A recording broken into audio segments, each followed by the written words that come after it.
everybody. Welcome to the Hallmarkies podcast. And we are really excited today. We're talking with another writer. We love talking with writers on Hallmarkies podcast. We're talking with Gary Goldstein, the writer of this weekend's Lights, Camera, Christmas. And Gary, thank you so much for coming on the podcast. Thanks for having me, Rachel. Great to be here. Yeah. So, what we like to do with our guests is we like to get to know you a little bit. So, tell us a little bit about how you got started and how you got started writing. Sure. Well, my first career, when I was a kid, I was always writing, and when I was in high school and college, I wrote for the high school paper, the college paper. I was a journalism major, and I wanted to be a film critic. That was what I wanted to do. I wanted to write for a daily newspaper and be a film critic. But that dream went south very quickly. So I ended up getting a job in movie publicity. I was living in Boston at the time. After school and after college, I got a job in movie publicity, and that evolved into a bit of a career for a number of years. And then at a certain point, I decided I needed to go back to my first love, which was writing, and I started writing for television. I started writing episodic comedy mostly.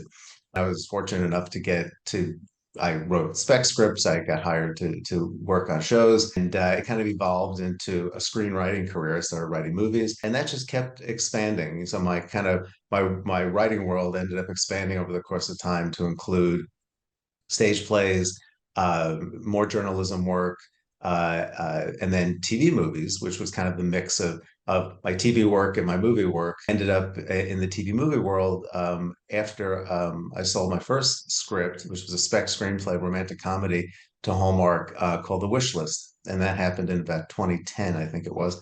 And then I was off and running, and since then I've written a couple of independent feature films, in addition to many TV movies, mostly for Hallmark. I've done a few for Lifetime and elsewhere. A great journey. And then a couple of years ago, I continued my expansion and I started writing novels. I wrote two novels, one called The Last Birthday Party, which was a romantic comedy set in against Hollywood.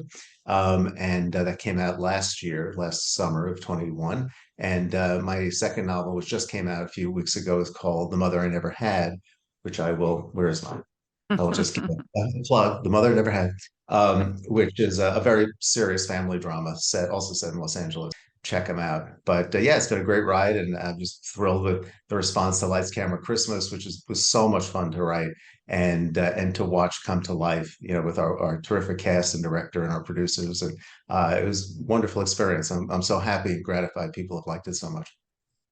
So I saw it in your on your IMDb and stuff. They had said journalist Yeah. slash screenwriter, and so I was curious about that, what that meant. If you, Yeah. yeah, Well, what it means is that the dream that I lost right out of college about being a film critic, I was able to resurrect it to some extent. About 15 years ago, I started writing film reviews for the LA Times. oh, And I was writing for film reviews on the side for a website, a really good movie website called Real.com. And they went out of business. And then I just sort of, through one fluke or another, I ended up pitching the LA Times to write freelance reviews for them, and they liked them, and I've been writing ever since. And it's a great gig because I love watching movies, I love writing about movies, I love journalism, and that's sort of writing. It's very kind of it just appeals to my organizational side and yeah. my less and more side. Um, and it's been great, and so I do, and it's flexible, which is nice, and it's I have all the time I need to write my scripts and my books and everything else, and I do it kind of on the side, and I love it, and it's great. I work for great people there, and it's really fun. So I do, maybe it varies. Maybe I review one a week now or one every other week, but it's really fun. Well, that's interesting because I'm also a film critic, so I certainly can see that side of things. Yeah. And I'm curious, your work as a writer, does that make you more empathetic as a critic, do you think? Yeah, absolutely. And it's funny because first of all, I always say nobody ever sets out to make a bad movie. So, if you have to go in reviewing a movie with that in mind. Everybody's absolutely doing their best, which is very important to remember.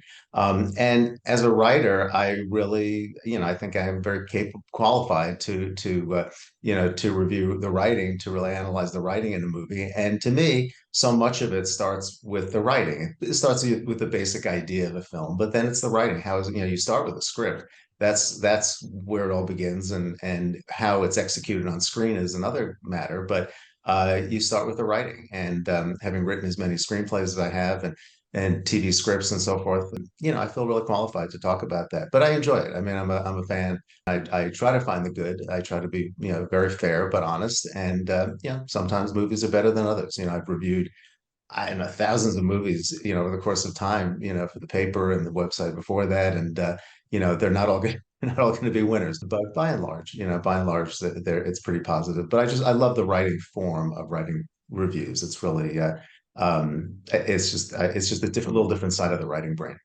Well, and you can still write a negative review and it be empathetic, Right. and yeah, it doesn't have Absolutely. to be mean spirited.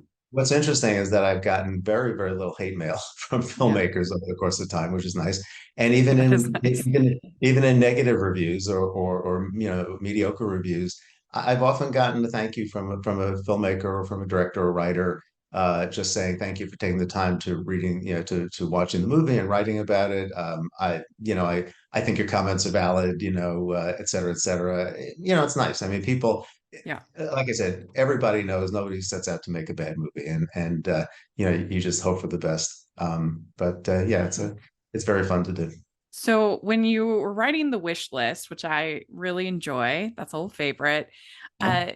Uh, how did you go from not writing to like finishing something? I feel like especially that first one would be the hardest one to kind of birth into Well, existence. yeah, that's a good question. I had written many spec screenplays up before that time, and I'm kind of the person where I don't get too into something if I don't think I'm going to finish it, because it's so time consuming, Yeah. and not every idea we have is a winner, and I've outlined entire movies, and thought it would be great, and then I'd start writing, and I was just like, I've seen this before, or this is just not going to be special, or I can do better, or maybe there's a better story to tell with this seed of an idea. Um, but by and large, I have always mostly ended up finishing what I've started in the spec screenplay world, because you're not writing on assignment, you're writing to hopefully sell it or set it up somehow after the fact. It's very time consuming, and you put so much of yourself into it. So I had written before the wish list, which was 2010. I had written that a few years before that. I wrote it as a theatrical screenplay. It did not sell. It was kind of at the point where, there was a dovetailing that was happening, but in the theatrical world, where these kind of high concept romantic comedies, high concept comedies in general, dramedies, relationship dramedies, they were slowly not selling as much. And that was kind of what I had written mostly. Most of my spec screenplays, and a few of which I had sold, and a few of which were made, were high concept comedies. They were kind of the Jim Carrey type comedies, and Yeah. things, or the Sandra Bullock romantic comedies, that kind of thing. It was sort of like slowly fading out, but theatrically, because everything had started to become the bigger movies, the tentpole movies, the Marvel movies, and all this. But for TV movies, there was suddenly this desire to kind of really rev up the romantic comedy world, and take what were hopefully good screenplays if they were written for theatrical, and tailor them to the Hallmark audience, or the Lifetime audience, or whoever. And so with the wish list, which was about if anybody hasn't seen it, it's still available, somewhere. It's about a woman who makes a list of everything she wants in the perfect man, and will accept no substitutes. And of course, after she makes the list, she meets the man who's the anti-list, and he is absolutely nothing like the list, and she falls for him anyway. And it's her choice between the list and the anti-list. She meet the guy, her boyfriend already is the list, and the barista that she meets at the local coffee shop is the anti-list, and sparks fly. So we tailored it, more for a Hallmark audience, but the story and characters basically stayed the same, and it did well, and it was fun. Yeah. But yeah, it was the idea of finishing things is very daunting, because a lot of people, the problem is with screenwriting, and often other types of writing, is that it's easy to start off, but it's kind of hard when you get to the middle of something. And that's why you really have to be clear about general story structure, and you have to know where you're going. You may not have to know everything, but for me, I at least need to know what's going to happen at the act breaks, or what's going to happen, quarter of the way through the movie, half the way through the movie, three-quarters of the way through the movie, the end, just kind of the big moments. And then, you kind of weave it along from there. And often there are surprises. I mean, writing movies, suddenly you have your outline, and then suddenly a character says something. It's like, wow, where did that come from? But that's great. I like that. I'm going to keep that going, and that begins a little bit of a new thread for you. So it's a surprise, and then you hope if you're surprised, the viewer is surprised. Well, I should tell our listeners that if they're interested more about the wish list, we have a series called On Friendship. We Uh, did a whole episode just on that movie, so people should oh, check I it have to out. watch it. Yeah, I'll have Absolutely. to I send you the find it. link. Yeah, please do. Yeah, yeah, yeah. The only thing, I mean, we enjoyed the movie, but I still think she deserves to have her coffee however she wants it. I know. Sky.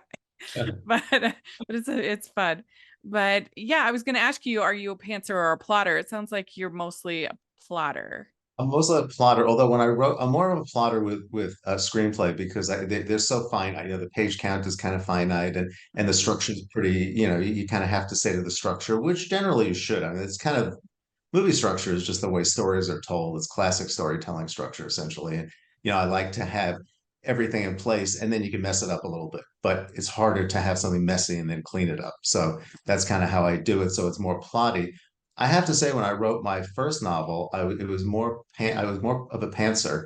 I knew what I wanted to write about. I knew my main character. I kind of knew the journey I wanted to take him on, but I really did, and I knew where I was going to end up, but I didn't really know all the time where I was going, and that just kind of presented itself along the way. So that was interesting, and there are a lot of surprises in that book, and I think it's because I was surprised when I wrote it. My second book, "Than Mother I Never Had," was more. It's a little. The story is a little. It's a bit of a mystery. It's a drama, but there's a little bit of a mystery to it. So pieces had to be laid in a little bit differently, and so I did more outlining on that. But even then, I went in a lot of directions I didn't expect to. And of course, then my book editors, then they would pull things back. So my first book went from Last Birthday Party went from 98,000 words in its first manuscript to 84,000 words when it was published, all for the better.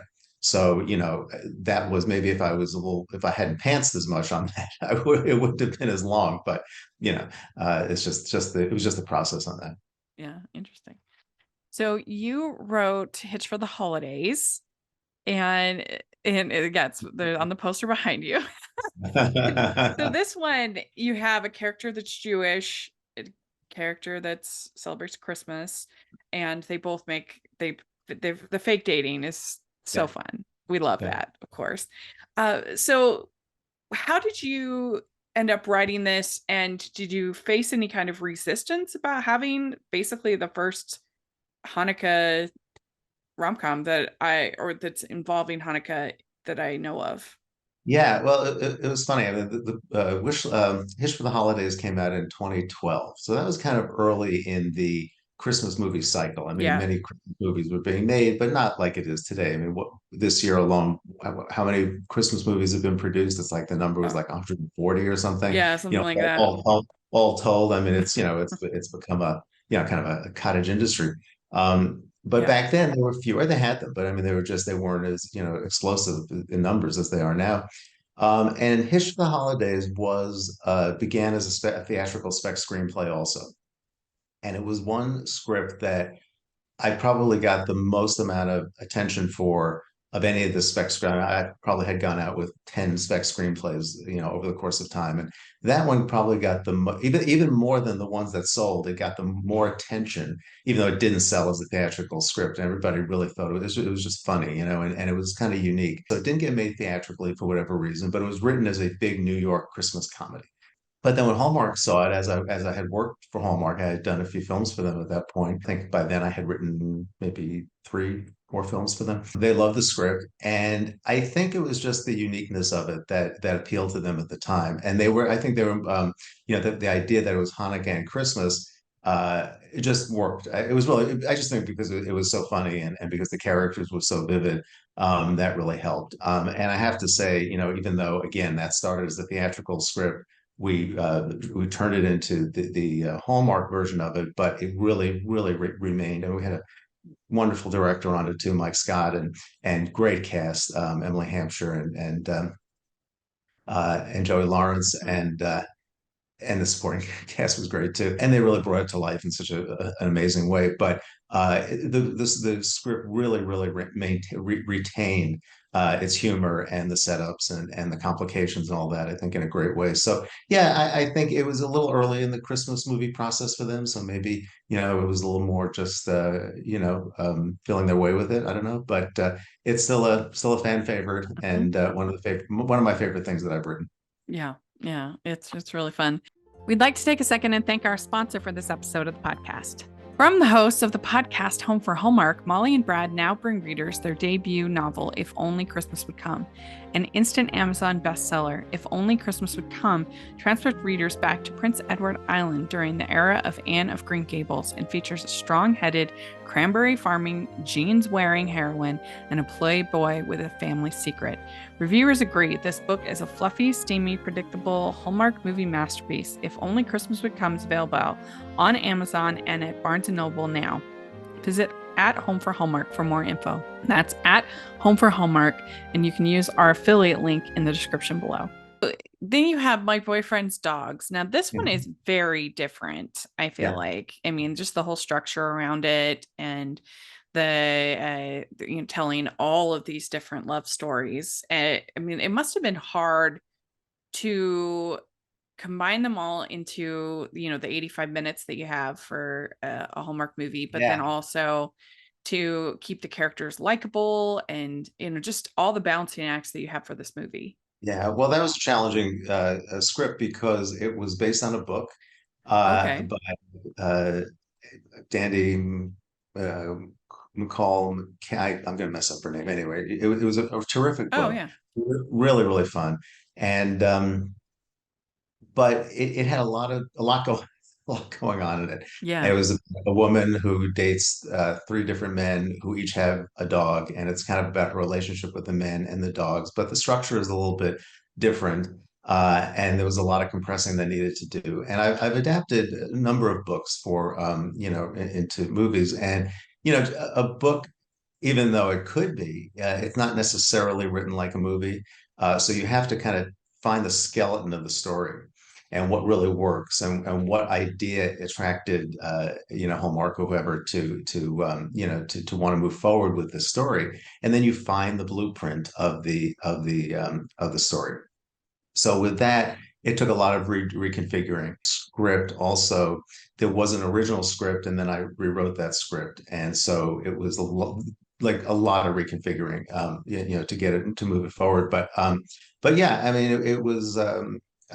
You find the way in a movie like that to keep people unique because you have three different boyfriends, and you want to make sure that they each have their personalities as written and that the act and I think they found really great actors to do it, and everybody was a little unique. And Erica Christensen was the lead, and she was great. Yeah. But the adaptations are challenging, but fun also because you have something to work with. At a certain point, the script ends up taking over the book. It's just kind of the natural way. But again, like any of my own scripts I've adapted to Hallmark movies, you want to try to retain what's best about the original material and what inspired people about that original material and not throw what do they say throw out the baby with the bathwater kind of thing. It takes a little extra juggling, but in the end, I love My Boyfriend's Dogs. I think it's really a fun movie. Yeah, I do too. So then you have Royally Ever After, which I'm curious about. Did they come to you and say, "Hey, we've got the royal wedding. We need royal movies this year," or did it just sort of work out? Well, they that was kind of there was a string of royal movies that Yes, there that were they had six, I done. think, that year. Yeah, and this was honestly this was I was brought in to rewrite the script. I was one of several writers on it. I was brought in to rewrite the script. So ultimately, I think there was like a sort of a Oh, combination of okay. scripts and the evolution of the story into what ended up being, I think, also a really entertaining movie. But that was a little different process. But that was at the time where they were doing a lot of these royal comedies. Yeah. Well, and because of the royal wedding, Yeah. this one was different, a little bit different because it was about an existing couple. So it wasn't like there wasn't a meet cute or Right. they start out Yeah, at the it was a very reveal. beginning. It was a reveal cute. It Yeah, was like, reveal oh, cute. by the way, I'm a prince. You Yeah. gotta come in. Yeah. So that was fun. You also had Forever Christmas, and this wasn't for Hallmark. They ended up putting it on. It was Mr. Three. It wasn't Mr. It's the 365. 365. It Yeah. was based on a book I had read. A friend of mine introduced me to this author Oh yeah, Ruth named, Clampett. Ruth Clampett, and she was delightful, and she had written a number of rom-coms and as novels. And I read Mr. 365 because it was about a man who celebrates Christmas every day of the year. And I was like, well, there's a movie. There's got to be Oh a movie, yeah, in yeah, that, right? TV movie in that, right? yeah, Christmas movie in that. I optioned the book, and I actually had the book for several years before we got a bite on it, and ultimately a production company picked it up and produced it for Passion Flix, which yes, is a streaming service primarily geared toward women. It's kind of like a Netflix for women kind of thing. They kind of emphasize the steaminess of things in a bit. I don't know if they still have it, but they had a steamy meter, in terms of how steamy this stuff was. So we called it Mr. 365, and I took out basically most of the real steaminess, because the book was very steamy, but I yeah, took out most of that steaminess, but kept a lot more steam in it than you normally yeah, see. And we had such two like gorgeous leads, and they really brought so much to it. And they were great. They're so talented. yeah. Um, and so it became a movie called Mr. 365. It premiered on Passion Flix in 2018. I think it was 2018. It did well for them. It went to Amazon Prime, and then it was picked up internationally the year after. And then 2 years later, in 2020, Lifetime picked it up, and it became a new Lifetime movie. A new to them But movie for they Christmas. edited it. They made it not as steamy. They must have. There was like one scene that was a Yeah. little extra steamy. So they probably edited it out. I think I actually may have written a version that was a little less steamy, or just to designate where we could cut if we had to. But it was still pretty sexy, I think, I because of mean, those leads. I think that this was the perfect role for Christopher Russell. Oh my God, yeah, yeah, it's great. Yeah, Yeah, is just so charming, so good in yes. the movie. Perfect, perfect. Yeah, And he was yeah, able to play that kind of, noble guy, sort of, a sweet but fun, but no noble and no nonsense kind of guy. He really balanced it really well. And Chelsea Hobbs was fantastic. I mean, she's yeah. just terrific. So that ended up being retitled Forever Christmas. When it was actually retitled Forever Christmas when it went international, because they didn't feel Mr. 365 might translate. So because he celebrates Christmas every day of the year. I suggested the title Forever Christmas, and there it went. And then it was released in Canada and abroad that year. And then they retained Forever Christmas, the title for Lifetime. And I think last year it played a lot on Lifetime as well. I think they reran it again last year. I don't know about this year, but Is it kind of surreal when you get a chance to watch your words up on the screen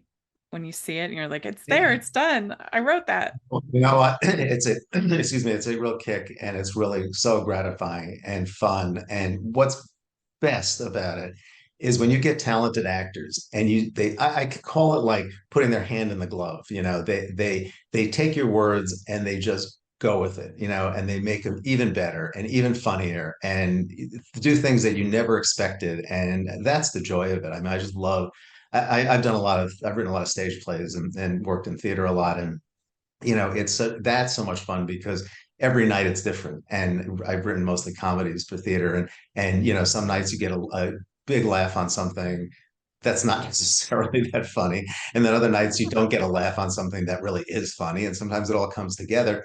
But I always love it when one of the actors will just do something nutty, with your words, and it just clicks, or they'll just put accent on a different syllable, even if by accident, and it just clicks. So yeah, it's so much fun to see, and also look, as writers, we spend a lot of time alone, at our computers in a room or a coffee house or wherever, and the opportunity to be able to see your words come to life. Whether honestly, I've had a lot of stage readings of my scripts and plays, and even those in front of an audience are incredibly wonderful. It's just so much fun, Yeah.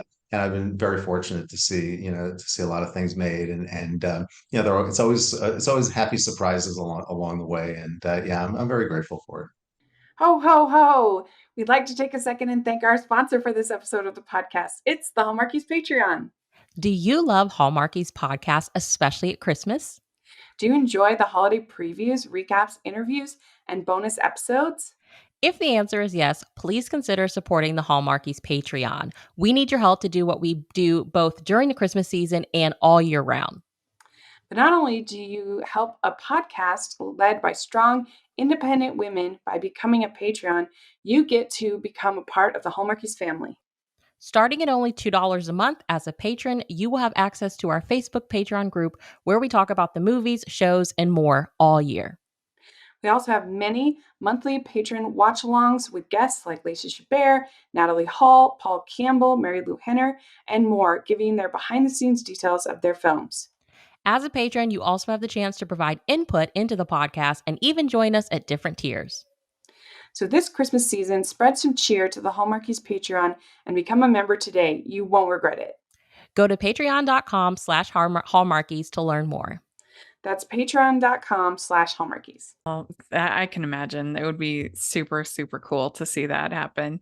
You said you have a new book, Yes, Mother I Never Had. or I never Uh, had. and so why don't you tell us a little bit about it? Yeah, it's a family drama about a man who 30-year-old landscape designer living in LA whose father dies, and not unexpectedly but fairly suddenly. And the father's in his early 60s, and the father raised him as a single dad from basically birth. And he's very close to his dad. The dad is a great guy. He's charming, handsome, smart. He's a literature professor at a college here outside LA. And so the son, it's very traumatic when he passes, and the son is kind of like putting his life back together. And a woman comes into his life, hires basically hires him to landscape her house kind of anonymously. And over the course of time, he discovers that he has a mother that he never knew existed. And and what he learns is that his father had lied to him his entire life and was hiding the secret about who his mother actually was. And he was led to believe his mother was a woman who died in childbirth. And that's why the father raised him his entire life, when in fact that was not true. And there's a kind of a reason why the father did this, and why the woman who's actually his mother, did not come after him. And now that the father's gone, she's allowed to do that. And the book is really about what do you do as an adult orphan, essentially, when you find yourself with a parent for the very first time, and how do you integrate that stranger into your life when they come in on kind of this bed of secrets and lies, and it's really the story of idols falling, and how this guy who's really kind of tortured by all of this, a good guy, but he's making a lot of bad decisions, and how he ultimately gets his life together, with this new parent or not. It's a kind of a seesawing thing between them. At the same time, he has a girlfriend who is very kind of on again, off again, and it's through the relationship with the evolution of the relationship with the mother and himself internally that allows him to deal with his romantic relationship properly. So there's a lot going on, and it's a kind of a profound story. I hope. Though I have to say, and what was really cool was that when my editor first read the book, I was concerned, as somebody who's written mostly comedies and dramedy. I've written some thrillers and mysteries and things over time, but primarily I'm a comedy guy. And uh, she said to me, "Wow," she says, "you really found humor in the darkest places in this book." And I was like, "Wow, that's great." I love to hear that, because I didn't want the book to be heavy or overwhelming or anything. It's not a sentimental book in any way, but it's very deeply emotional. People to invest in it, but also I wanted it to have a buoyancy to it. So that was really helpful. And it's funny because a lot of people who read it, nobody ever says, "Oh, it's too heavy" or anything. What they come out with is, "I laughed, I cried," that kind of thing, which is great. That story it came from a very, very seed of an idea that I've had for many years, involving, after my own mother died when I was 30, thoughts I had about it back then. And I just sort of tucked it away, and eventually it sort of evolved in a very, very different way into this book. So yeah, I'm very proud of it. And it's out there now, available everywhere books are sold. Well, congratulations. That's such a Thank huge you. accomplishment. Yeah, thank you. Yeah, it sounds really good. We'll have all the information in the description. People can check out the Great, book thank you. Mother I Never Had. Right. Yes. Yes, very good. All right, well, let's dive into Lights Camera Christmas. Got lots of Hello. questions Yes. about this movie. I've seen it, I enjoyed it, and I'm curious about how this movie happened. Did you write sort of a satire of Hallmark, or did they come to you and say, hey, this is what we want? Can you do it? Or was it a mixture of both? Yeah, actually, what happened was I a couple of years ago I love titles, and sometimes I just come up with a title and then I find something to pair it with, and the title hit me, Lights, Camera, Christmas. Although I have to say, more recently I realized that it's not such a new title. It's been the concept has been used not as a movie title, but it's been used in like articles and stuff like that. Mm, But anyway, I came up with this title. I thought, okay, what can I do with that? And then I was like, well, I haven't really seen, I don't think I've seen any movies about Christmas movies being shot, the making of a Christmas movie. yeah. We've obviously been Christmas movies in Christmas movies, but not this concept. And I thought that might be really fun. And ultimately, I pitched it to a production company called Lighthouse Pictures in Canada. And with an executive there, Kevin Leeson, who I was looking to do something with, and he loved the idea. He pitched it to Hallmark. They really liked the idea, and it evolved, and then I ultimately they put it into development. I wrote several outlines to get it to a place to start writing the script. They greenlit the script, and then the structure of it is it's a little bit different in that we had this framing device of set at the premiere of the actual movie within the movie. And if anybody's ever been to the kind of screening, not a premiere, big premiere, star-studded premiere, but just like a screening of a Hmm. movie where the With a cast and the crew panel. is there and a Yeah. panel and they're being interviewed and they're just talking about the movie. It's always fascinating because everybody has a little bit of a different take on everything. You get to see these actors that you just watched on screen be real people, or their version of real people at that moment for a big audience. And this happens in the movie. It's in a big theater, and it's a great screening of it. And so to use that, so we thought about different ways of telling the story, and that was one of the ideas that actually everybody seemed to like the best in terms of the framing device. And so we end up flashing back on the story on the kind of chronological making of the movie and telling that story, but flashing back through the questions that are asked by the audience at the premiere. So pretty much every act of the movie begins with a question or the answer to a question and flashing back on how it got there. So it was a fun way to write it and a little bit different than a different way to tell it. And it's the kind of movie, not to give any spoilers, but it's the kind of movie where things don't kind of work their way out as usual as regularly as they usually do. So I mean, it's no spoiler to say it's a happy ending movie, but the kind of the twists and turns it was allowed to take because of this framing device, and we jumped time at the very end from the end of the filming of the movie to the premiere of the movie. You kind of that's kind of where what section butts up against the next section. It made for a really fun way to tell the story, and Yeah. listen, you've got a lot of story to tell in a relatively short amount of time, and it's how you kind of really get the meat of the story out. And adding the framing device takes up time, so that was a little more challenging, but ultimately a really really fun way to do it. And the actors in it were great. Kimberly Sested and, Cool. and John Brotherton and all the supporting actors were terrific. And again, really brought things to it. I mean, I think the movie's pretty funny. I mean, we certainly leaned into the humor and the comedy and the fish out of waterness of all of it, but the actors brought a lot to it that really they really helped make it their own. I really, really appreciate that. Well, and I felt like it was more satirizing Hallmark 2014 2016 Yeah, than it was like current Hallmark. It was right, almost like right, Hallmark looking back because I mean they haven't done a Santa movie in Hallmark for so long. right, Uh right. that that that it really to me it was kind of I felt like Hallmark kind of looking back at itself and saying like this is what we used to do and Yeah, making fun yeah. of it a little bit. I think it was really more. I don't know if that was intentional or anything, but I Uh-huh. think it was. I think it was really more about just the Christmas movie world, and kind of, we take a slightly generic approach to the Christmas movie world, so that, we don't lean in too heavily on one thing or another. But even like the titles of the movies that he's been in, when Nancy Oh rattles off yeah. the titles, I was going to ask you about these titles yeah, I actually. know, it's really fun. Yeah. I mean, my You favorite one. had Yeah, there's no business like snow business. yes, It's you really had fun. the Christmas Yeah, clock, Hello Christmas, Chattanooga Christmas. There's no Christmas like Snow Christmas, and the Christmas right, cook-off is what I right, wrote. right. Yeah.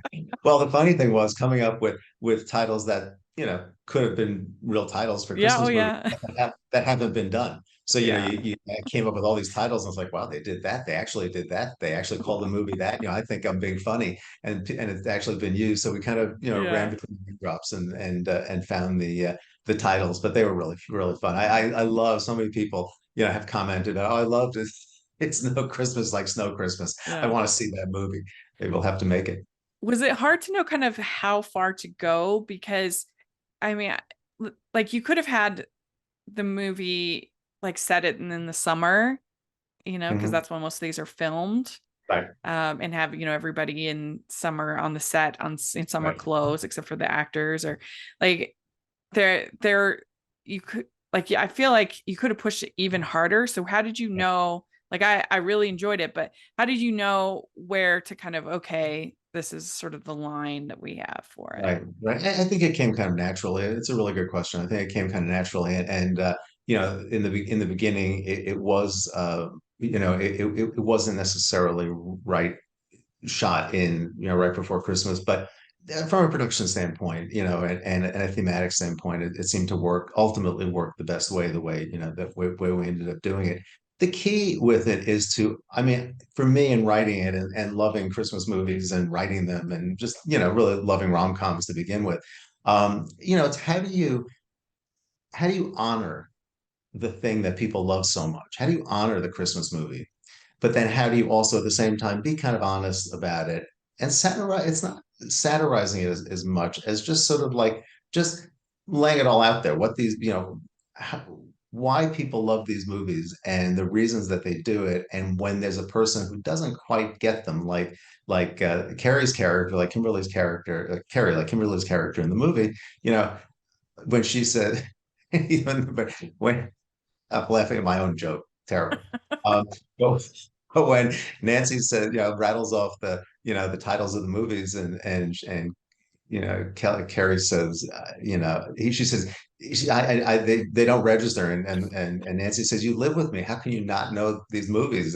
And she said, I know they all kind of run together. It's sort of like, I Yeah, think yeah. that's a kind. It's not a dig. It's just a very it's a very real comment, I think. So it's finding that balance of like honoring the movies, why people love the movies, why some people are a little suspicious, and then ultimately it is the movies, the concept of movies, but particularly Christmas movies, that brings the joy into Carrie's life and changes it for the better. So there's a little magical element there too. But yeah, it was a fine line. We wanted to have a little fun with it, but also honor a genre that's become so beloved. Yeah.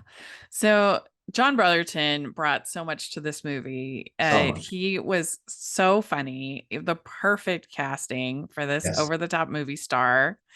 And so did when once he got cast, did you kind of change things at all around? Like it just seemed to fit him so I perfectly. know, not a thing. It Not a was thing. just perfect casting. He Yeah. just did stuff with that it was just. I mean, it was written it was performed as written. I mean, there's probably ad libbing along the way. They Yeah. loosen things up a little bit, which is always great, and that's where some of the great humor comes from. But a lot of it is just you know, some actors just have that ability to kind of, again, it's that hand in glove thing I was talking about. They just have that ability to run with something, and they know what you're going for, and they know how to make it their own, and that's what makes it so special. Yeah. As a writer, you have a certain actor, not a specific actor, but you have like an image of what the actor is going to look like, what they're going to be like. And then when the actor is chosen, it's always so great to see how that matches or doesn't match, and invariably it turns out for the better. And with John, he was just hilarious and Mhm. totally. But see, the thing is, and he totally knew how to make that Ken. That was the trick of that character to we ended to kind of play up with and lean into the self-absorption of that actor, but also keep him likable and keep him. Mhm. And so when he makes that transition into a real person, it's not so jarring. It's like, yeah, it was Yeah. there. He's putting that on. You take off the sunglasses and he's really a regular guy, or Yeah. and even though he may not really be that regular, at least he's accessible, and Yeah. we relate to him and we have fun with him. And that's a real tribute to what John brought to it. It's true. He even says that in the end, "You made me real." Yeah, Yeah, yeah, this is good. yeah, yeah. My other favorite part was anything with Jill and Caleb and their Oh yeah. interpreter, Jamie. That was hilarious. Yeah, yeah, yeah. I mean, Jill and Caleb really could have been their own movie. I mean, they just, Yeah, oh yeah, I it think was so. really fun. Well, the fun thing about that is that it really helped give some dimension to the concept of movie making and romance and relationships. And there's not, I wouldn't say there's a parallel between Caleb and John, just the viewers. Caleb and Jill are the filmmaking team. They're formerly husband and wife. They've been divorced a couple of years. They're brought back together. Jill is the writer director. Caleb is the producer. Together, this couple has produced, I don't know, maybe 20 Christmas movies. And but they, once they split apart, they stopped being hired as a team. And it was the team, them as a team, that really made them successful. So they're brought back together on this film, which is an old script of Jill's that came back around that this new network wants to do as to kick off their Christmas movies. So they're brought back together, and it's kind of about that relationship, and they literally can't stand each other, and they can't be in the same room together. So they have an interpreter. They have their assistant. Who is literally has to run interference and talk, and they have to talk through the interpreter, through the Yeah. assistant to talk to the other person until the point where the walls start breaking down and they realize they're actually talking to each other without the assistant being there, which is kind of cool. Yeah. But I that think was fun. Yeah, yeah, I Jamie was hilarious. I yeah, really that whole thing was really funny. yes, yeah, Jamie, will you yeah. tell Caleb? Yeah, it was very good. Yeah. It was really funny. And yeah, but even then, trying to make that real, trying to make us understand what it was that I'm always fascinated in I've written about this a lot in different forms, but I'm always fascinated by the concept of what brings people together romantically and what splits them apart.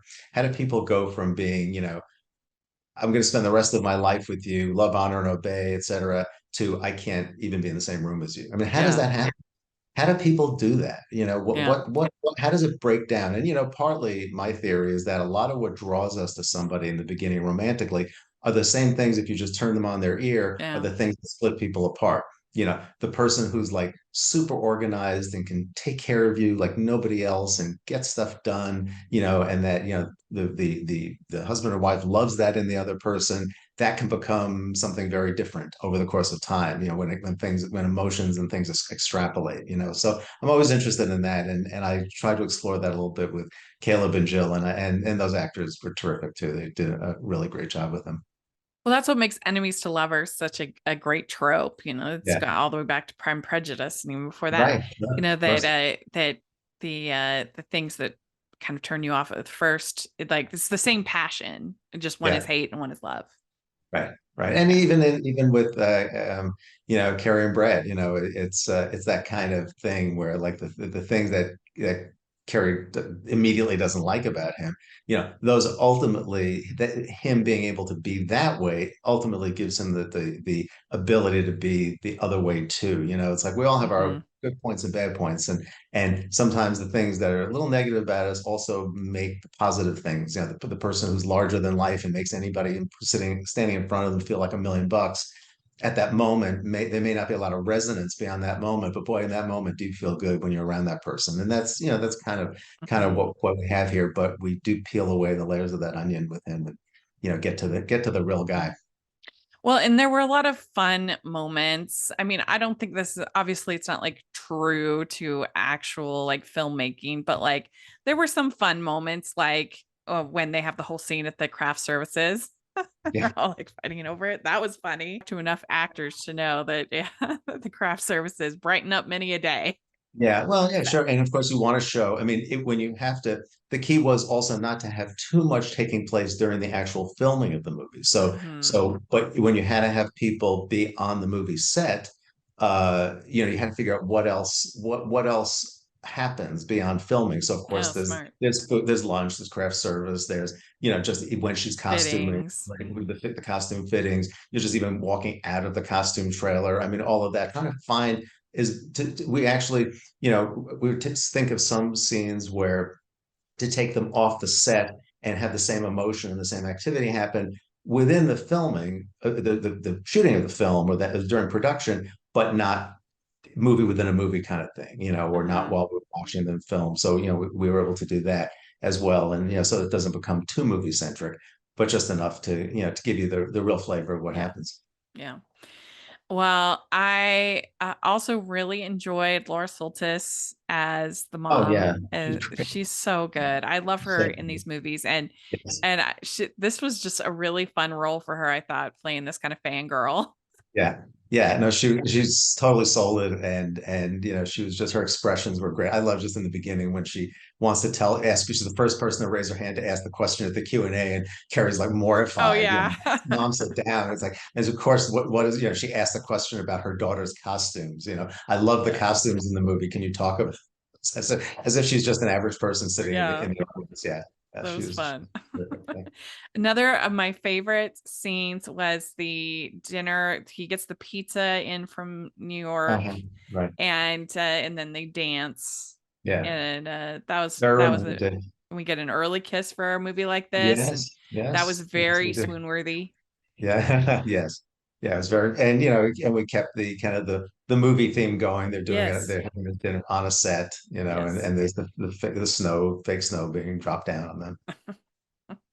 yeah. It kind of reminded me of like in Singing in the Rain when he's got to set the mood before.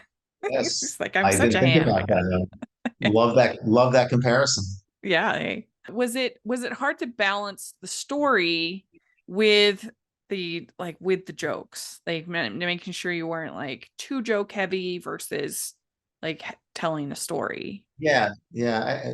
I think in comedy, some of the best comedy is character comedy, Yeah. something that's natural. So you're not like sitcom comedy where you're putting out a joke, topping the joke, punchline, set up punchline, that kind of thing. The humor in a movie like this and a lot of the rom-coms that I've written, hopefully it comes from character. And it's by characters as being a certain way, kind of what their deal is, what they're kind of doing wrong as a person, how it gets fixed along the way, and what are the ways we see that, and what are their reactions that are so kind of matched with their what I call the misbehavior, what they're doing wrong. How those reactions, just natural reactions to things, and if they're funny, and you give characters, try to give characters these flaws that are fixable, but we recognize in people, and just even like her reaction when at the beginning when Carrie and Nancy are in Carrie's store and Nancy works with her in the store, and Nancy's so excited. She's looking out the window, everything's being set up for the movie, and she's like, I'm so excited, I can't stand it, that they're doing this. And Carrie's reaction, as not a Christmas movie fan, is like, well, me, I just can't stand it, and it's not a setup joke. It's just something that she would have said, and hopefully it's funny, So you try to find the real humor in the situations, and set up those situations so that there's some inherent humor in them, the right kind of comic conflict, and keeping it funny. So also the key with this movie, any romantic comedy, and most comedies, is finding grounded moments of reality, because the more realism you can have, the more real emotions that people can show, the more you sell those comic moments, because they feel earned, and they feel real, and they feel like they're coming from real people. Like any of us would make a spontaneous joke just among friends or people, family, whatever. So that's kind of the key of it. It comes kind of naturally, ultimately, as you write them after a certain period of time. But also, I'm not adverse to the corny joke or the pun or something, and sometimes I'll pull back on that when it's like, that's just it's that's too that's that's beyond what we need. May make me laugh, but it may not be right for the film. You judge it, and then Mhm. and again, a lot of things you write that are not particularly funny, the actor makes it funny just because of how they express it or their reaction, their facial reaction or something. So yeah, it's a little bit of a balancing act. Yeah, well, I've always thought it would be hard to write comedy because you go over these things so many times when you're writing something. And I think I would start to sort of doubt myself and be like, is it funny? It was funny when I first wrote it, but is it funny now after the 15th time I've, ever Yeah. by, I 50th think time? Yeah, I think if you take away the word funny and just say amusing, that's Mm, what takes a lot of the pressure off of yeah, there you all. go. And I can honestly say, I mean, I may not be the best judge of what I write, objectively, but certainly if I laugh at something, if I have a choice of what to write and I laugh at something, or just something, I get a chuckle out of something, there's probably something there. I'm my Yeah, own toughest critic, so as a critic, I'm my own toughest critic. I think if I can laugh about it, there's something there. Hopefully other people will too. But not everything I find funny is necessarily funny. You yeah, write a joke, you write something funny, and then you get notes back and they go, explain this joke a little more, or is this funny, or this really isn't that funny, and then you just keep building on it and you make it better. Sometimes the first joke is you got the idea, but you add a couple of words and it really makes the line funny. yeah. So we have to ask about the ending with our big wink to the audience. What were you trying to say there with that wink?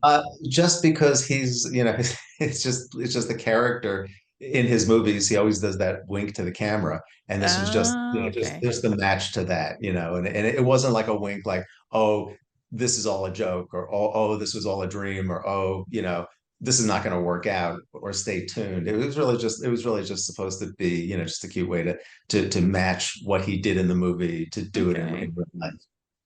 That's very, very, I get that. That's very, Yeah. very cute. We'd like to take a second and thank our sponsor for this episode of the podcast. It's the Hallmarkies merch store. Are you looking for that perfect gift for the postable, hardy, or hallmarky in your life? What about getting that t shirt or hoodie that will help you stand out at your next holiday party? Now is the time to check out the Hallmarkies merch store. Full of festive designs by artists like Jessica Miller, Carrie from Hallmark Comics, and more. You can even have more than just shirts, but totes, cell phone cases, notebooks, mugs, and more. And it isn't just Hallmark. We have designs for Anna Green Gables, Man from Snowy River, The Nanny, and more. Every purchase at the merch store goes to help support the podcast and allows us to make the great content you know and love. There are frequent sales, so go to tpublic.com/stores/hallmarkies or see the link in the description. That's tpublic.com/stores/hallmarkies. We like to end with some fun, silly Christmas questions. So here we go. What is your favorite holiday drink? Oh, well, first of all, I have to say that I am an objective observer of Christmas, for starters, but go to my share of Christmas Yeah. parties, and Well, you can all. answer Hanukkah questions as well. I can answer questions. Yeah. Yeah, I don't think there's a Hanukkah drink. Um, Hanukkah nog, I don't know. I don't know. I like a good eggnog and a good punch as much as anybody does. There we go. I'd probably say that. Yeah. Well, what is one of your favorite cookie or treat? Oh, that's a great question. I know I there are Hanukkah cookies. I know There are those. Hanukkah cookies. Yeah, there are Hanukkah cookies. They can be just okay. I don't know. I love a good trifle. Did you ever use Mm, trifle in the big bowl? I love that. There's always some kind of brandy in it or something within it. It's yeah. very tasty. I really like that. I'm a big chocolate person, so I just love anything with chocolate. If somebody can put together a great chocolate cake, I like that. Certainly I've had my share of great Christmas cookies. I like anything with almonds. I've always eaten a lot of like almond Christmas cookies. Those are really good. Yeah, yeah. I think, and back for Hanukkah, I'm trying to think of other Hanukkah um, um, desserts. Hopefully, most of the desserts are just good to begin with. Whatever with for the Yeah. holiday. But yeah, Well, there's those I forget what they're called, the cookies with the filling yeah, in it. hamantaschen. Yes, yes, yes. Those are good. Yeah, Very yeah, good. yeah. All right. Well, what is your favorite classic holiday film? Oh, well, that's a question I can answer. Well, listen, I mentioned It's a Wonderful Life and Yeah. Lights, Camera, Christmas. It's certainly one of my favorites. I still love the original Miracle on 34th Street. I always catch that. I think that's great. Love Actually is, I think one of the great ones. Not thought of as a Christmas movie per se, but yet it is because it was all set at Christmas, and so much of it was set at Christmas, and it really has become kind of a Christmas classic. So I love those. Elf is great. And I certainly have not to weigh it in any one direction or other, but I certainly have my share of favorite Hallmark Christmas movies and other Christmas movies, TV movies I've Yeah. seen that I really like. Yeah. They're always really fun. Christmas Story, of course, is Hmm. is a great one. Yeah. And Yeah. then even things that are, like set at the holiday. I mean, I love some of the Thanksgiving movies like uh, uh, Home Planes, for the Holiday. Trains. Planes, Trains, and Automobiles, Yeah. absolutely. Home for the Holidays, the Jodie Foster Okay. movie with Holly Hunter and Anne Bancroft. That's a great movie. Yeah. And then Yeah. there's the New Year's movies, movies that are set on New Year's. There's, Yeah. there's some Tom Hanks, Meg Ryan movie that I think, and I guess it's When Harry Met Sally. When Harry Met Meg, Sally, Bill to Billy Billy Crystal. Crystal, yeah, Meg Yeah. Ryan. Yeah, I love that. Oh, it's a good one. Well, Christmas, even if a whole movie isn't set at Christmas, when it can veer into the Christmas season at some point and New Year's, and you get that corridor of time, it's always so vivid because it's such an emotionally charged time. It's a time when people are either Yeah. really happy or kind of wistful or nostalgic, or there's such great emotion that comes out of some sort of range of emotions that come Yeah. out of that period of time. And I think that's partly, I mean, people, there's a great joy of Christmas and the celebration of Christmas, but I think there's the emotional connection that people have to Christmas or Hanukkah, Kwanzaa, anything that a family has, anything you've grown up around. Anything that a family has celebrated together and that you take with you as an adult for your whole life, and how you replay it as an adult. Do you take what you did as a child? Do you turn it into your own? Certainly growing up not celebrating Christmas, I always wanted to celebrate Christmas. I always felt like I was missing out. So my parents would do certain things that were Christmassy just to sort of have fun with it. And I had a Christmas stocking, and we would do things, and it was just, you find your way, whatever you celebrate, you find your way of just being a part of the season. And that's the Yeah. key thing. People just want to, be a part of what's going on. Hmm. Yeah, because it's in kind of the doldrums. Yeah. That I End of think, the year. Yeah. yeah, end of the year. It's cold in a lot of places, Uh-huh. so you need that pick me up, Yeah. and Yeah. Yeah, you whatever do. And holiday it is, you need it. yeah, and also, like, if in the business world, things tend to shut down for so Hmm. much, so much at the end of the year. So Yeah. you're kind of left spinning without necessarily a lot to do. And also there are a lot of Christmas parties along the way. So, starting from office parties in the beginning of December, throughout, through the holidays. So, Hmm. you kind of have to balance that, and keep enjoying that, and not get too weighed down with, like in a lot of these movies, it's sort of like the Christmas parties that happen, the office party. It's like, oh, here we are again. The original idea for Hitch for the Holidays came from, we were having our own Christmas holiday party, Christmas Eve party here at the house, and I was looking at number of the people who were single uh you know I who I said to myself, I was observing, I said, I'm just so grateful that I'm partnered, that I Yeah. have kind of paired off, because the holidays are just a tough time to be alone. And then I came up with this idea of what happens if these two people are alone and they're forced together for the holidays for many external reasons, and of course fall for each other in the process. But that's where that came from, and that to me is always really important, that people, people, if they need people during the holidays, that they have them, and can enjoy the holiday. Don't have to be alone for the holidays. And that's one of the beautiful parts of the holidays, that it does bring people together.